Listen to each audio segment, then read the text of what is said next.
Bonjour, ça me fait plaisir de vous voir pour certains et certaines avec qui j'ai déjà pris contact dans les dernières semaines.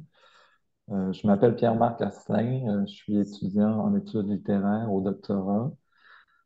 J'ai eu la bourse de maîtrise à l'époque du CRSH et plus récemment une bourse au doctorat aussi du CRSH et le supplément Michael Smith aussi. Donc, je connais un peu et le stress et les formulaires et toutes les étapes à passer pour obtenir ces bourses-là. Et ça me fait plaisir de vous accompagner dans ces étapes-là, de relire vos demandes, de répondre à vos questions, etc. Donc, n'hésitez pas à m'écrire suite à cette rencontre et on pourra parler plus particulièrement de votre projet. Aujourd'hui, le plan, eh bien, c'est de faire plus une vue d'ensemble des différentes étapes, des différents portails qu'il faut visiter pour remplir une demande, soit au CRSH ou soit au FRQSC. Donc, sans plus tarder, je vais vous partager mon écran en espérant que ça fonctionne. Voilà. Est-ce que tout le monde voit le PowerPoint? Oui, on voit bien, Pierre-Marc. Merci beaucoup. Donc, pour le plan d'aujourd'hui, on va commencer par parler des programmes des organismes subventionnaires. Donc, il y en a deux principaux pour les étudiants et étudiantes de la Faculté des arts.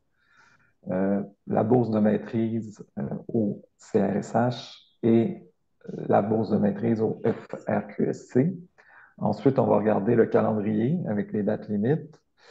Puis, on va faire une petite section trucs et conseils de rédaction des demandes de bourse en mettant l'accent, bien sûr, sur la recherche-création. Donc, il y en a plusieurs d'entre vous qui me posaient des questions sur comment présenter les demandes en recherche-création. Donc, c'est un peu le but aussi de la faculté, c'est de mettre de l'avant un peu les méthodes pour les étudiants et étudiantes en art dont l'expérience est souvent un peu différente des chercheurs, chercheuses plus traditionnels. Ensuite, quelques références et ressources, puis une période de questions qu'on espérera plus longue et qui répondra à vos questions. Donc, je commence tout de suite avec le Fonds de recherche du Québec, Société et Culture. Donc, c'est une bourse qui a une valeur de 20 000 donc qui a été augmentée de 12,5 par rapport à l'an dernier, tant mieux, et qui peut être allouée sur un maximum de 6 sessions. Donc, il y a 3 sessions par année, donc c'est sur 2 ans. Donc, vous pouvez obtenir une bourse de 40 000 au total qui va vous être donnée sur 2 ans. Pour être admissible, il faut être inscrit depuis un maximum de 3 sessions à temps plein, et ce, au 1er mai 2024. OK? Il faut avoir obtenu une moyenne cumulative égale ou supérieure à 3,7 sur 4,3 pendant le premier cycle universitaire, donc dans votre baccalauréat. Et troisièmement, il faut faire de la recherche. Donc, j'ai mis une petite note là, qui est inclue dans les instructions du FRQSC. Un essai, un rapport de recherche, une dissertation ou un article ne sont pas acceptés, un peu pour vous montrer que ces organismes-là, ils financent de la recherche, donc ils cherchent des projets qui ne sont pas que des projets de création. Donc, c'est un peu le côté qu'il faut faire attention pour nous, étudiants en arts, c'est pas comme quand on soumet un projet à un conseil des arts, il faut mettre l'accent sur la théorie, sur l'apport théorique que notre projet de création va avoir. OK? Donc, on reviendra sur cet aspect-là, mais je voulais le dire d'emblée. L'admissibilité, finalement, il y a un quatrième critère. On doit avoir la résidence permanente ou la citoyenneté canadienne et posséder une carte de régie d'assurance maladie, donc la RAMQ, ou une preuve valide qu'on l'a demandé. Par contre, le FRQSC s'est adapté dans les dernières années pour les étudiants et étudiantes étrangers. Euh, il y a une nouvelle clause qui dit si l'une des deux conditions précédentes n'est pas remplie, on accepte aussi une preuve d'admission à un programme d'études admissibles. Donc, pas mal tous les programmes à l'UQAM rentrent dans cette condition-là, si vous êtes déjà admis ou admise. Ou sinon, ça pourrait être aussi un formulaire d'acceptation d'encadrement d'un professeur ou d'une professeure qui accepte de diriger votre recherche. Okay? Donc, si on n'est pas encore admis, parce qu'on projette faire le projet plutôt à l'hiver 2025, donc ça pourrait être ce formulaire-là qu'il faut joindre à notre demande et ça fonctionne aussi. Pour présenter la demande, donc, il faut remplir les formulaires dans le portfolio, okay, du Fonds de recherche du Québec en respectant les normes de présentation. Donc, on va aller regarder ça, explorer ça un petit peu ensemble. J'ai mis une liste des documents qui sont requis avec la demande. Donc, il y a des pièces jointes à ajouter dans le formulaire de demande. Il y a les relevés de notes officiels, bien sûr. Faites attention de les commander très tôt au registrariat. Ça peut prendre un certain délai. Et il faut inclure le relevé de notes actuel. Si vous êtes inscrit à l'automne, il faut que la session d'automne figure sur votre dernier relevé de notes. Vous pouvez aussi, en fait, c'est obligatoire d'inclure la présentation intégrée du parcours, donc une page qui présente un peu votre historique en recherche et votre parcours universitaire. Ensuite, deux pages qui agissent comme un CV sur votre expérience pertinente et réalisation scientifique. Finalement, une page pour votre recherche proposée, donc c'est assez court pour présenter votre projet de recherche, et une page de bibliographie qui inclut les citations que vous allez utiliser dans votre projet de recherche.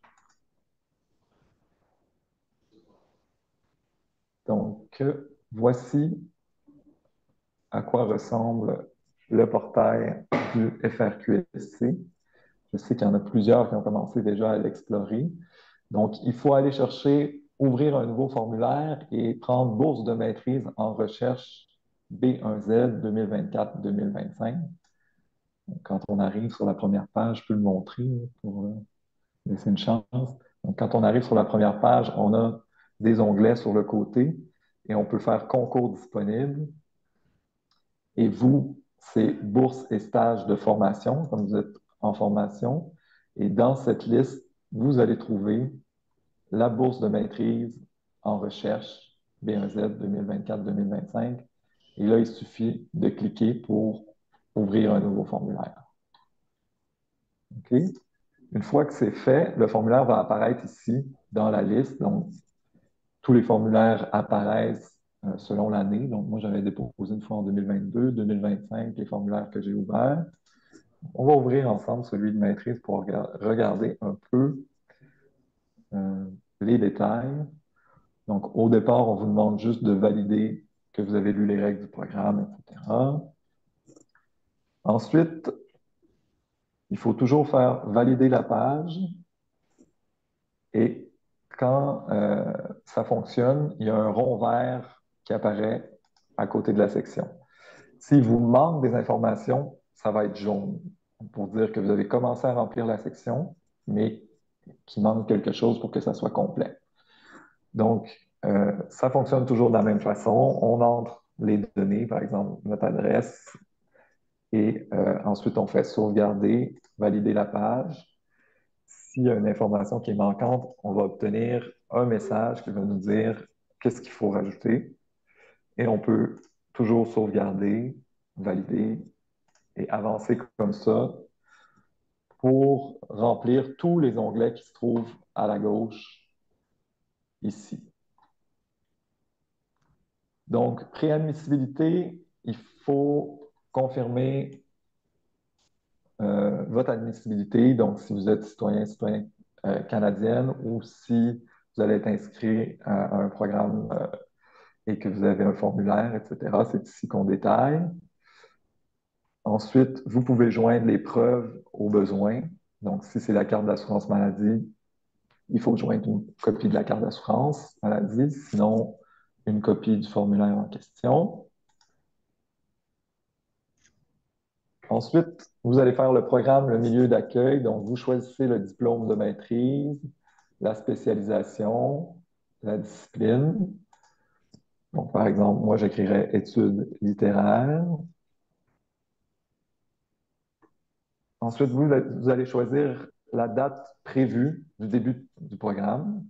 OK? Donc, ça peut être cet automne, ça pourrait être cet hiver, ça peut être plus tard aussi.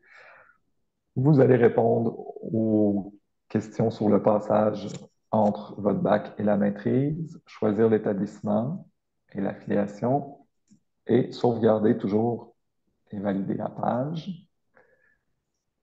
Même chose pour le milieu de formation. Donc, c'est assez simple. Le nom complet de votre programme d'études, l'adresse de la page web. Vous pouvez aller copier-coller l'adresse de votre programme. Ensuite, on commence à décrire notre projet. Donc, il faut écrire le titre de notre projet avec un maximum de 400 caractères. Pour écrire le titre, essayez d'être le plus précis possible. Donc, dans le titre, il faudrait qu'on comprenne immédiatement quel est votre objet de recherche. Donc, ça ne sera pas un titre nécessairement comme un titre de création, plutôt un titre où on indique, par exemple, le point de vue féministe sur la nouvelle littéraire aux États-Unis, suivi de recueils de nouvelles, etc. Donc, on a de l'espace avec 400 caractères pour développer un peu qu'est-ce qu'on fait comme recherche. Le titre doit être clair. Ensuite, vous allez choisir des secteurs qui s'appliquent pour votre projet. Donc, il y a art et lettres. Si jamais il y a sciences humaines et sociales, vous pouvez l'ajouter aussi comme deuxième. On peut appuyer sur le X aussi pour supprimer des éléments dont on n'a pas besoin. Euh, vous allez choisir la discipline qui caractérise le mieux votre projet de recherche. Donc, vous pouvez regarder dans la liste, il y a études littéraires, il y a art visuel, etc., muséologie. Donc, il faut choisir. Puis, le domaine de recherche. Donc, ça peut être art, littérature, société, ça peut être création artistique et littéraire. Il y a un ensemble de choix qui correspond au programme de la faculté. Vous choisissez deux objets de recherche, au moins un, mais vous pouvez en mettre deux. Donc, par exemple, ça pourrait être les abus sexuels et bon, il y a beaucoup de choses qui concernent les sciences, les cultures et santé, par exemple. OK? Et des champs d'application. Puis ensuite, choisissez des mots-clés qui aident à trouver votre demande. Donc, ça, pour trouver les mots-clés, souvent, ce que je dis, c'est faites une recherche sur Archipel. Allez voir les mémoires de maîtrise, les thèses de doctorat qui ont été déposées dans votre domaine, qui ressemblent, qui s'approchent de votre sujet de recherche, et allez-y avec les mêmes mots-clés. L'idée, c'est vraiment de référencer. Ce pas des sections qui sont comptabilisées en soi où vous gagnez ou vous perdez des points. Ensuite, vous allez choisir le comité, donc art visuel 12A, littérature. Souvent, c'est un de ces deux-là pour nous, mais vous lirez la liste pour voir lequel comité est le plus près de votre projet de recherche. Toujours, si vous oubliez de sauvegarder, on va vous avertir, donc toujours faire sauvegarder puis valider la page. Ensuite, on, on peut décrire le parcours euh, universitaire. Donc, ça fonctionne un peu comme un CV. Il faut écrire, par exemple, dans quel établissement on était, le titre du diplôme. Donc, vous allez pouvoir entrer là-dedans votre baccalauréat, la discipline, l'année d'obtention du diplôme, etc. Si vous avez plusieurs bacs, vous les entrez. Si vous avez des certificats, vous les entrez. Et puis, les relevés de notes officiels. Donc, dans un seul document PDF, vous allez joindre tous les relevés de notes officiels de votre parcours universitaire, même les programmes que vous n'avez pas terminés, si vous avez fait des cours, par exemple, pour un certificat ou des cours libres, vous allez ajouter ces relevés de notes-là. Vous allez faire un fichier, vous allez le joindre ici. Ensuite, vous allez valider la page. C'est la même chose. Sauvegarder, valider. La section reconnaissance, c'est pour indiquer des bourses ou des distinctions, des prix que vous auriez déjà obtenus dans votre parcours. Donc, bien sûr, les organismes sont conscients que Quand on est à la maîtrise, on a eu moins l'occasion d'obtenir des bourses, des prix, etc. Donc, c'est normal que ça ne soit pas une liste complètement pleine, mais essayez de faire valoir tous les prix que vous avez reçus, les mentions, peu importe à quelle étape de votre parcours scolaire. Ça pourrait même être des reconnaissances à l'école secondaire, etc., pour remplir euh, cette section-là. Ça pourrait être aussi des prix obtenus dans votre pratique artistique, par exemple, si vous avez fait un concours, je ne sais pas moi, en réalisation de court-métrage et vous avez obtenu une mention du jury. Ça peut être un élément qu'on ajoute dans les reconnaissances. Donc, ce n'est pas simplement des reconnaissances qui viennent du milieu académique. Ensuite, il y a la fameuse section de présentation intégrée du parcours.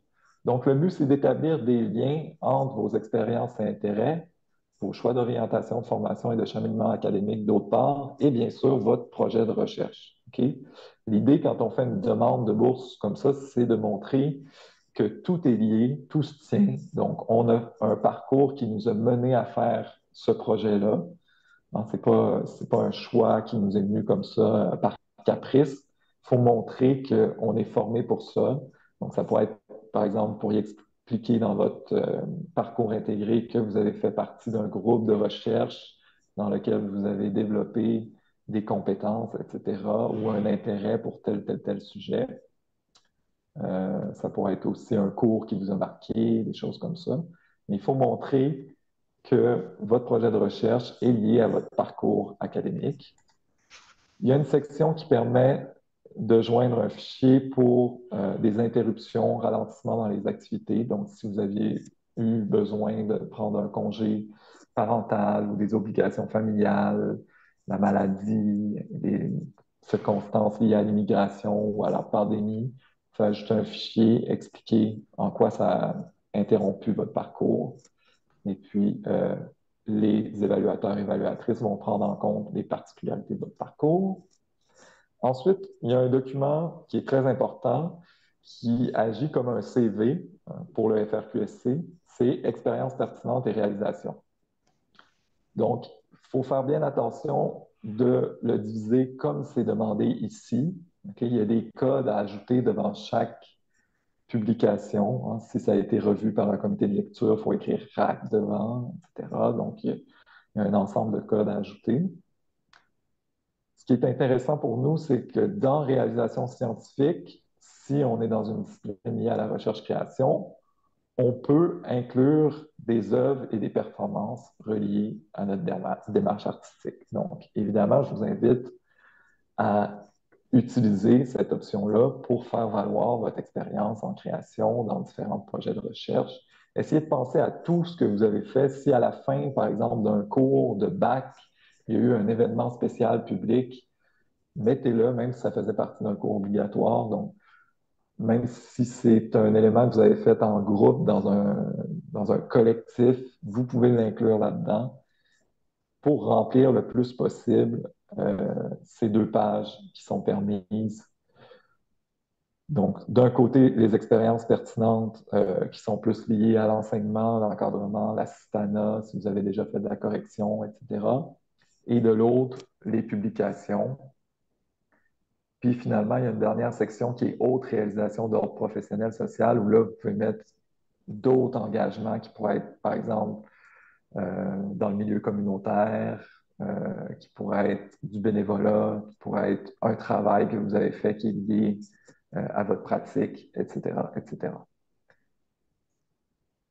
Pour la recherche proposée, donc ça, c'est un morceau très important de votre demande du formulaire. Ça vaut environ 30 avec, qui est évalué avec toute votre capacité à faire de la recherche, ça vaut environ 30 du pointage qui va être donné sur votre demande. Donc, c'est très important de prendre le temps d'écrire une page très claire et de la diviser selon les sous-titres qui sont proposés. Donc, originalité, méthodologie, cadre conceptuel. Euh, on a un modèle qu'on peut vous fournir qui a été développé pour bien diviser avec des sous-titres et utiliser tout l'espace qui est permis. Donc, il y a des normes pour les fichiers PDF. Il y a un fichier norme dont j'ai mis un lien d'ailleurs dans le PowerPoint de la présentation. Donc, vous aurez accès à ça. Et si jamais vous ne trouvez pas, vous pouvez m'écrire, je vous enverrai le lien.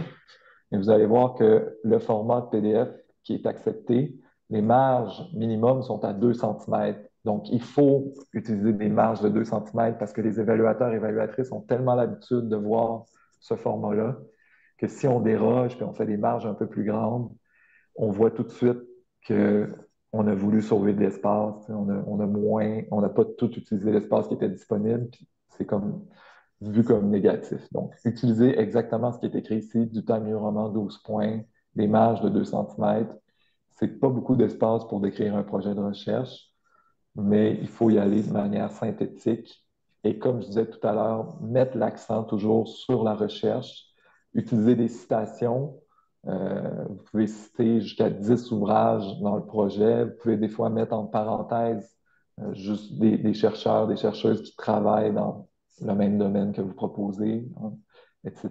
Donc, ce projet-là, il faut le développer avec votre directeur et votre directrice, idéalement. Si vous avez déjà quelqu'un qui s'est proposé pour diriger vos recherches, c'est la meilleure personne qui est compétente dans votre domaine qui va pouvoir vous donner des critiques et des commentaires, des ressources bibliographiques que moi, je ne connais pas, mais je peux vous relire aussi pour vous aider plus au niveau de la rédaction puis des formulations à améliorer votre recherche proposée. Une fois qu'on a joint le document, même chose, on fait valider la page et on sauvegarde. Il y a une bibliographie d'une page seulement et c'est les références des ouvrages utilisés dans la description du projet. Okay? Donc, on n'a pas le droit d'ajouter plus que les ouvrages qui ont été cités ou qui ont été mentionnés en parenthèse et on a 10 références maximum. Donc, on essaie d'utiliser le plus possible autour de 10 références. Comme ça montre aussi qu'on a commencé nos recherches, qu'on a une idée de quel type de recherche se font dans notre domaine. Donc, c'est bon de remplir cette bibliographie-là, pas d'avoir juste 2, 3 ouvrages cités. Euh, Ça montre votre intérêt à faire de la recherche, justement, et votre capacité déjà à entreprendre des démarches bibliographiques. Ensuite, au niveau de l'encadrement, avant, on demandait des lettres, mais au FRQSC, on a arrêté de demander des lettres pour motiver votre candidature, pour soutenir votre candidature. Donc, il s'agit d'écrire le nom de votre directeur ou votre directrice principale si vous avez répondu oui, si vous avez déjà quelqu'un qui vous encadre. Ensuite, les principes de recherche responsable. Donc, vous voyez, elle n'est pas accessible au comité d'évaluation, elle n'est pas comptabilisée, mais on vous demande de remplir cette section-là quand même. Ce n'est pas très compliqué, ça parle d'éthique et de prise en compte des principes de diversité. Ensuite, il y a des partenariats qui sont proposés. Vous pouvez regarder la liste en cliquant ici. Il n'y en a pas beaucoup qui s'adressent directement aux étudiants et étudiantes en art, mais je vous invite à regarder la liste, voir si votre projet pourrait s'inclure des fois dans un de ces partenariats-là. Et il y a un endroit pour mettre d'autres documents si votre situation est particulière. Donc, c'est ici que vous allez joindre des annexes. Vous allez tout trouver dans les instructions. Donc, si vous allez sur le site du FRQSC et que vous allez dans les règles des programmes de bourse et de formation à la maîtrise, vous allez trouver toutes les possibilités d'inclure des documents pour expliquer des situations particulières. Moi, ce que je conseille, c'est d'avoir ça ouvert, puis d'être prêt à faire des contrôles F pour rechercher au besoin, et aussi le petit exemple de formulaire. Donc, ils fournissent un petit exemple de formulaire avec des consignes euh, pour information pendant qu'on remplit. Donc, il est dans la boîte à outils ici, on peut le télécharger. Je conseille d'avoir ces deux pages-là ouvertes, puis de naviguer entre le portail et les instructions. Finalement, quand vous êtes bien certain, certaine d'avoir tout validé, vous pouvez transmettre votre demande.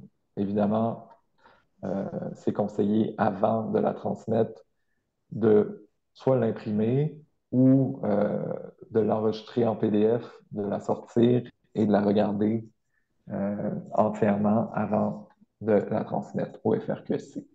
Donc ça, c'est pour le FRQSC. Si vous avez d'autres questions, ça va me faire plaisir d'y répondre dans la période de questions. On va essayer d'avancer un petit peu pour permettre justement d'avoir plus de temps pour la période de questions. Donc, passons à l'autre organisme subventionnaire, donc le CRSH, donc Programme de bourse d'études supérieures du Canada au niveau de la maîtrise, BECM. Donc, c'est un programme qui est administré conjointement par les trois organismes subventionnaires, CRSH, IRSC et CRSNG. Pour nous, c'est le Centre de recherche en sciences humaines, donc CRSH, qui évalue nos demandes. La valeur et la durée, c'est de 17 500 pour 12 mois non renouvelables. Donc, c'est une bourse d'un an et de 17 500, un peu moins intéressante que celle du FRQSC, mais quand même assez généreuse.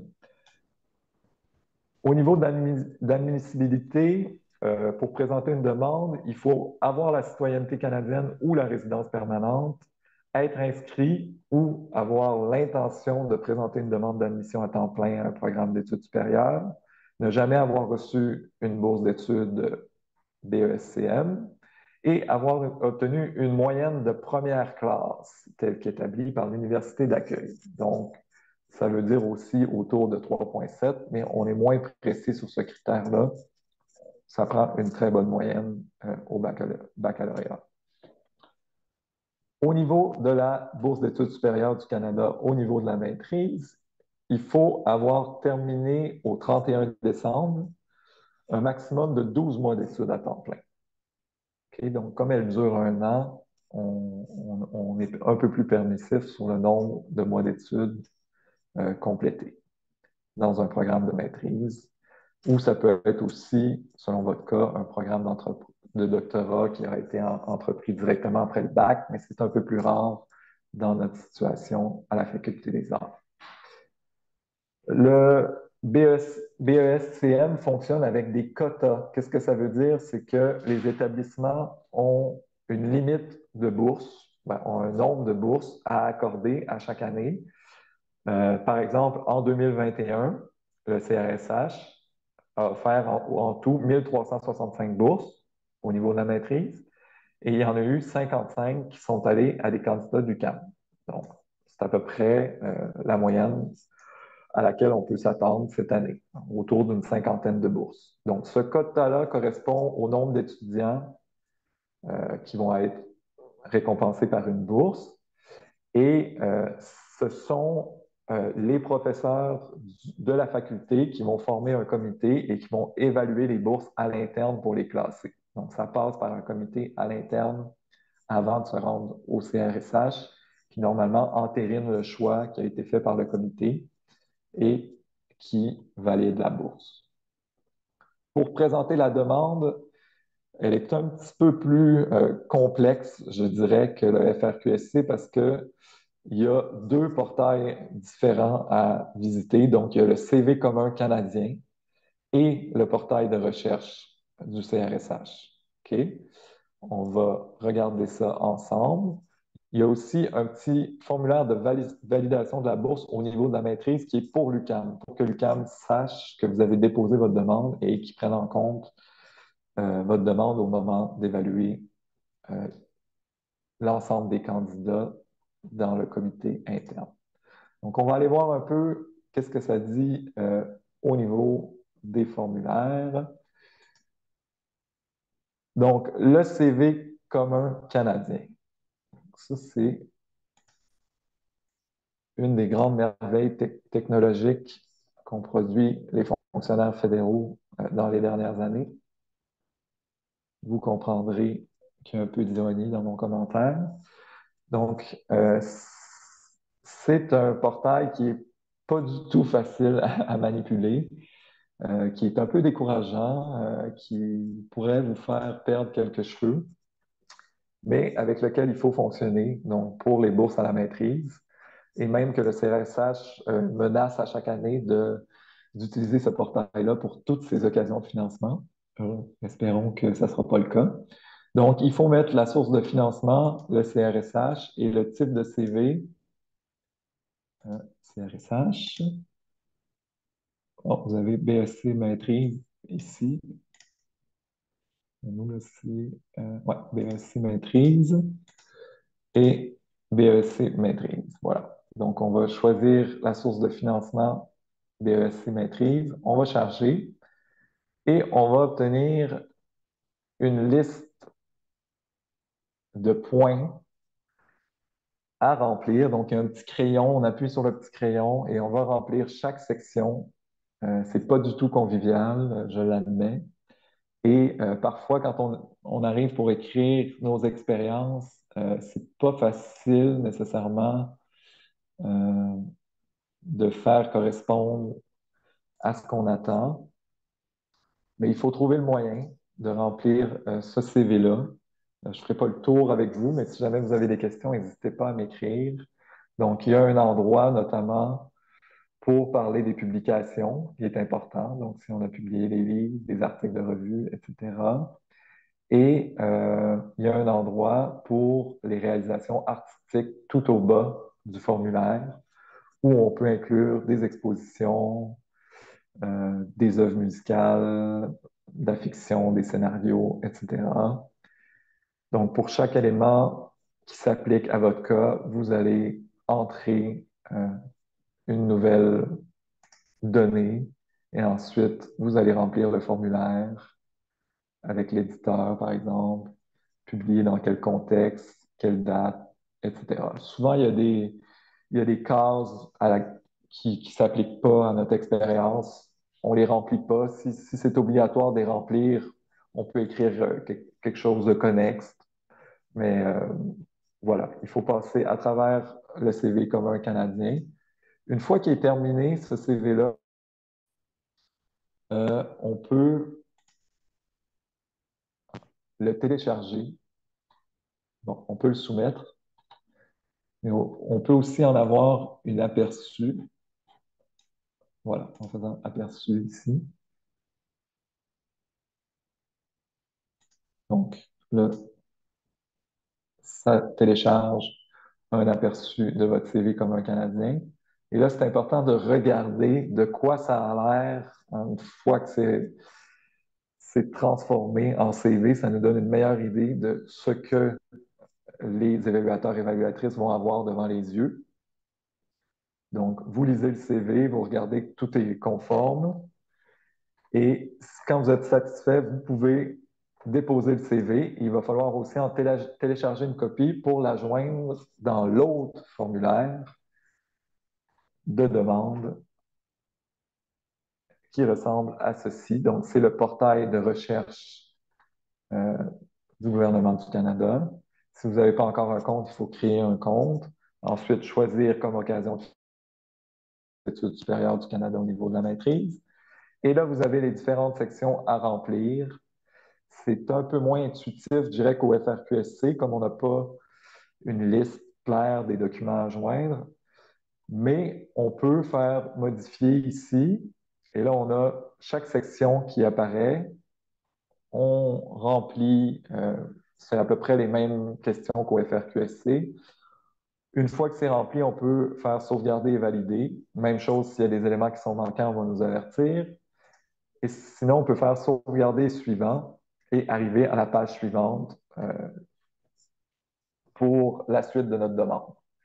Donc, au CRSH, on vous demande de faire un résumé. Le résumé, ça doit être plus court que votre projet de recherche, 1800 caractères, et ça s'adresse au grand public. Donc, c'est une manière de vulgariser votre projet de recherche pour, par exemple, des occasions où le CRSH ferait la promotion des projets de recherche qui sont financés.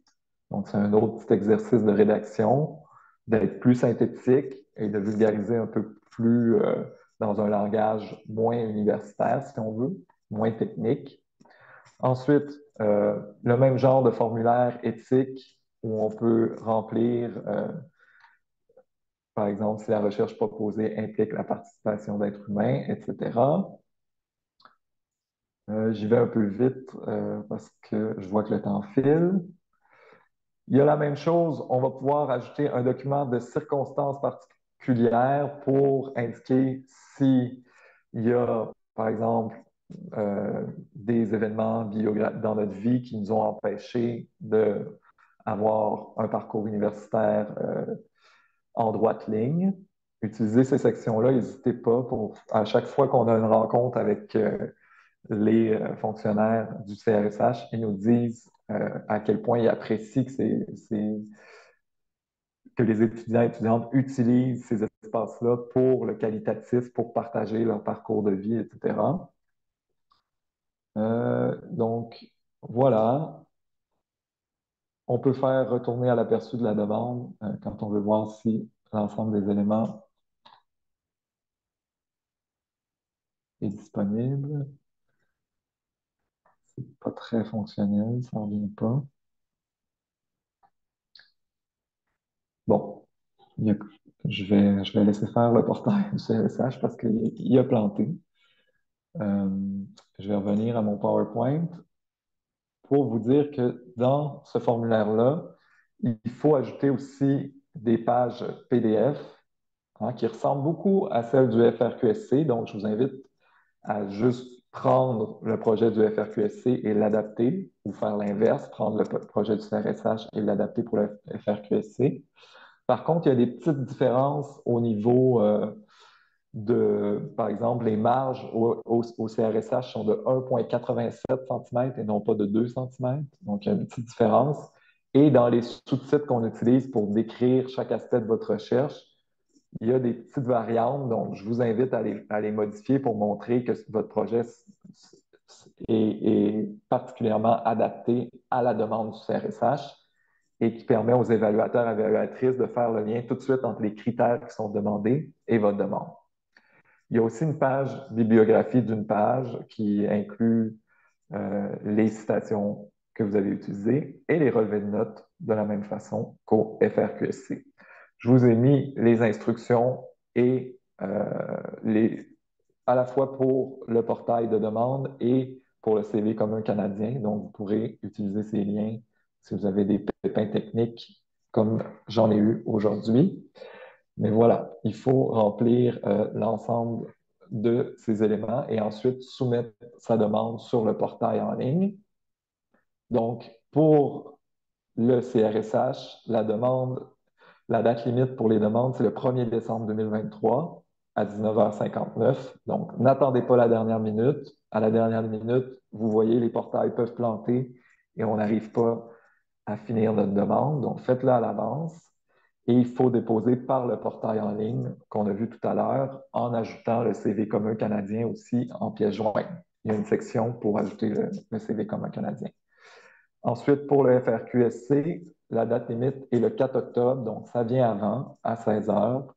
Si j'étais vous, je prioriserais le FRQSC dans un premier temps et ensuite, je convertirais ma demande pour répondre aux critères particuliers du CRSH. Maintenant, on rentre dans l'avant-dernière section de cette présentation, donc les trucs et astuces de rédaction. Bon, prévoir du temps pour écrire votre projet et remplir les différentes sections. C'est bien. Si vous assistez à cette rencontre, vous avez déjà au moins un mois pour le FRQSC et 3 mois presque pour le CRSH. C'est très bien. Mais dites-vous aussi que les demandes que vous préparez sont toujours utiles dans la suite de vos parcours. Donc, ça vous permet de préciser vos idées. C'est des projets que vous pouvez réutiliser pour d'autres demandes de bourse, ces rédactions-là. Donc, c'est important de faire avec sérieux et de prendre le temps. Comme je le disais au début, axez vraiment sur la recherche. Vous avez une pratique artistique pour la plupart. Il faut montrer en quoi cette pratique artistique-là permet de théoriser ou d'en apprendre sur la théorie ou dialogue avec la théorie, etc. Donc, il faut vraiment s'inscrire dans un processus de recherche-création en mettant la recherche de l'avant. J'ai vu plusieurs bons projets de recherche-création qui ne parle de la création que dans une section courte à la fin du projet de recherche et qui axe tout le début du projet sur la recherche, donc les éléments théoriques qui tournent autour euh, de votre pratique. Donc, il faut réussir à doser ça pour que la recherche occupe une place importante. Optez pour un découpage identifié des paragraphes pour faciliter la lecture. Donc, il y a un modèle disponible que vous pourrez utiliser. Bien citer ses sources en adoptant une méthode uniforme. Vous pourrez regarder le guide de l'UQAM, guide méthodologique, et écrire avec une plume universitaire pour un comité d'évaluation non spécialiste de votre sujet. Donc, c'est quand même un langage soutenu universitaire où il peut y avoir de la théorie, mais on n'est pas dans le jargon non plus. On évite euh, les théories. Ben, on peut parler des théories, mais on évite le vocabulaire de ces théories-là qui serait connu seulement par les spécialistes de cette théorie. Trois mots-clés, sinon, pour la rédaction du projet. Donc, être précis, clair et cohérent. Donc, par exemple, on évite les formules du genre si nous faisons d'office le pari que les demandes de bourse sont un phénomène qui tend à s'ancrer dans l'expérience primaire des cycles supérieurs. Nous souhaitons, là, vous voyez, il y a beaucoup de mots en trop qui ne veulent pas dire grand-chose, alors qu'on cherche plutôt à aller droit au but et dire, par exemple, puisque les demandes de bourse sont une étape importante dans l'expérience étudiante des cycles supérieurs, nous souhaitons offrir aux candidats de la Faculté des arts des outils de rédaction théorique et pratique grâce à cette séance d'information, etc. Donc, aller le plus droit au but possible. Ensuite, formuler des objectifs clairs et opérationnels. Par exemple, en utilisant la formulation l'objectif de cette séance d'information est de familiariser les candidats et candidates avec les portails électroniques des organismes subventionnaires pour maximiser leurs chances de financement. Donc, plutôt qu'y aller avec des formules plus vagues qui laissent entendre tout et son contraire, ça fonctionne moins bien. Ensuite, quand vous faites le résumé du projet et vous donnez une idée de sa réalisation, allez-y avec des étapes concrètes pour montrer que votre projet est réalisable dans le cadre d'un mémoire de maîtrise. Donc, dites pas, par exemple, je vais réaliser mon mémoire en 2 ans afin d'obtenir mon diplôme en 2025. Ça ne serait pas très stratégique. Il faudrait dire plutôt, à la suite d'une scolarité d'1 an, j'entreprendrai mes recherches sur le terrain à l'hiver 2023. Je suivrai un séminaire avec tel ou tel professeur pour approfondir ma connaissance sur tel sujet. Je rédigerai à temps plein pendant 1 an et je vise un dépôt initial de mon mémoire à l'hiver 2025, par exemple. Ensuite, c'est important de montrer en quoi votre projet de recherche est original, en quoi il apporte de la nouveauté dans la recherche. Donc, évitez les formules creuses du genre mon projet ajoute une nouvelle pierre à l'édifice de la connaissance. Allez-y plutôt avec des trucs concrets. Par exemple, les contributions de mon projet sont multiples. Une sensibilisation à la violence conjugale et aux inégalités de genre. Deux, des recommandations concrètes. Trois, un guide pratique, etc., etc. Voilà. Ensuite, dans les CV universitaires, donc que ce soit le CV commun canadien pour la BESCM ou l'expérience pertinente et réalisation pour le FRQSC, il faut vraiment utiliser toutes les contributions possibles, dont les contributions à venir. Donc, si vous avez envoyé des articles soumis à des revues pour la session en cours, vous pouvez les utiliser pour dire que c'est une publication qui est à venir. Dans le cas du FRQSC, il faut ajouter une preuve comme quoi ça a été reçu par le comité de rédaction, mais le CRSH ne demande pas ça. Ensuite, valoriser toutes vos expériences professionnelles et bénévoles en dehors de l'université ou à l'université. Et dans les réalisations scientifiques, bien sûr, inclure les œuvres et performances liées à votre recherche-création de façon très large dans votre parcours d'artiste. Petit truc pour finir, bon, je l'ai dit, pas soumettre son formulaire en ligne à la date limite du dépôt, éviter les soucis informatiques. Utilisez toujours tout l'espace alloué. Donc, si vous avez 2 pages pour produire un CV, faites un CV de 2 pages. Le faire sur une page, ça montrerait, par exemple, que vous n'avez pas assez d'expérience. Trouvez une façon de le remplir, par exemple, en détaillant davantage une expérience, en donnant une description de qu'est-ce que vous avez fait sur un projet de recherche, par exemple, pendant votre bac, etc. Et toujours créer des liens explicites et probants entre vos réalisations, vos expériences, votre formation et le projet de recherche. Donc, comme si tout était lié, toute votre vie, vous étiez prédestiné à déposer cette demande de bourse au CRSH et au FRQSC. J'en suis convaincu. Donc voilà, c'est ce qui m'a fait à la présentation. J'ai mis quelques ressources à la fin. Vous pourrez les voir quand vous consulterez le PDF, dont la page de la Faculté des Arts où on a une série de documents. On a accès aussi à cette présentation et au PDF des présentations des années précédentes. Donc, n'hésitez pas à utiliser tous ces éléments-là. Je vous souhaite bonne chance dans la rédaction et vous pouvez toujours m'écrire si vous avez des questions ou si vous avez besoin d'une relecture. Et je pense qu'on est prêt pour prendre des questions.